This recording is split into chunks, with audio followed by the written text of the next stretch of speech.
U എയിൽ ഫ്രഷേഴ്സിന് job കിട്ടുക എന്നുള്ളത് പലരുടെയും ഡൗട്ടാണ്. ഓൾറെഡി നമുക്ക് നാട്ടിൽ വർക്ക് എക്സ്പീരിയൻസ് ഉള്ള ഒരാൾക്ക് ഇവിടെ വന്നിട്ട് ജോബ് കിട്ടുക എന്നുള്ളത് അത്ര ഇമ്പോസിബിൾ ആയിട്ടുള്ള കാര്യമൊന്നുമല്ല. പക്ഷെ നമ്മൾ കുറച്ച് കാര്യങ്ങൾ ശ്രദ്ധിക്കാനുണ്ടെന്ന് മാത്രം. ആദ്യത്തെ കാര്യം ക്ലാരിറ്റി. നമ്മൾ ഏതൊക്കെ ജോബിന് ആപ്റ്റ് ആണ്, ഏതൊക്കെ സ്കിൽസ് നമ്മുടെ കയ്യിലുണ്ട്, ഏതൊക്കെ ജോബ് പോസ്റ്റിന് നമുക്ക് അപ്ലൈ ചെയ്യാം എന്നുള്ളതിനെ കുറിച്ച് വ്യക്തമായിട്ടുള്ള ഒരു ക്ലാരിറ്റി നമ്മുടെ കയ്യിൽ ഉണ്ടായിരിക്കണം. ഇനി രണ്ടാമത്തെ കാര്യം എക്സ്പീരിയൻസ്. യു എയിൽ നിങ്ങൾ ഫ്രഷർ ആണ്, ഓക്കെ, സമ്മതിച്ചു. പക്ഷെ നാട്ടിൽ നിന്ന് വരുന്ന ടൈമിൽ നിങ്ങൾക്ക് മസ്റ്റ് ആയിട്ടും എക്സ്പീരിയൻസ് ഉണ്ടായിരിക്കണം. മിനിമം 2 വർഷത്തെങ്കിലും എക്സ്പീരിയൻസ് നാട്ടിൽ ഉണ്ടായിരിക്കണം.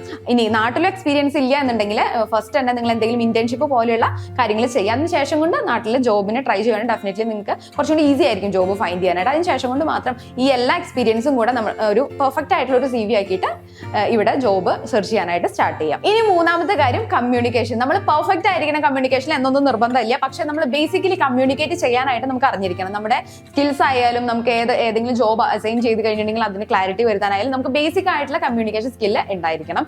ഇനി നാലാമത്തെ കാര്യം അപ് ടു ഡേറ്റ് ആയിരിക്കണം. നമ്മൾ ഇപ്പോൾ 1-2 വർഷം ജോബ് ഇല്ലാണ്ട് ബ്രേക്ക് എടുക്കേണ്ടി വന്നിട്ടുണ്ട് എന്നുണ്ടെങ്കിൽ പോലും നമ്മുടെ ഫീൽഡിൽ ഏതൊക്കെ അപ്ഡേഷൻസ് വന്നു, എന്തൊക്കെ പുതിയ ടെക്നോളജീസ് വന്നു എന്നുള്ളതിനെ കുറിച്ച് വ്യക്തമായിട്ടുള്ള ഒരു ധാരണ ഉണ്ടായിരിക്കണം. അതിന്റെ സ്കിൽസ് എല്ലാം നമ്മൾ അക്വയർ ചെയ്തിരിക്കണം. ഈ കാര്യങ്ങളൊക്കെ ഒന്ന് ശ്രദ്ധിച്ച് ഇതിനകത്ത് നിങ്ങൾ പെർഫെക്റ്റ് ആണെന്നുണ്ടെങ്കിൽ നിങ്ങൾ യു എയിൽ ഫ്രഷർ ആണ് എന്നുള്ളത് മാത്രം നിങ്ങളുടെ ഒരു ജോബ് ഓപ്പർച്യൂണിറ്റി പോലും മിസ്സാവില്ല. കാരണം യു എയിൽ ഫ്രഷർ ആണെങ്കിൽ പോലും വർക്കേഴ്സിന്റെ സ്കിൽസിന്റെ ബേസിൽ റിക്രൂട്ട് ചെയ്യുന്ന ഒരുപാട് കമ്പനീസ് യു എയിലുണ്ട്.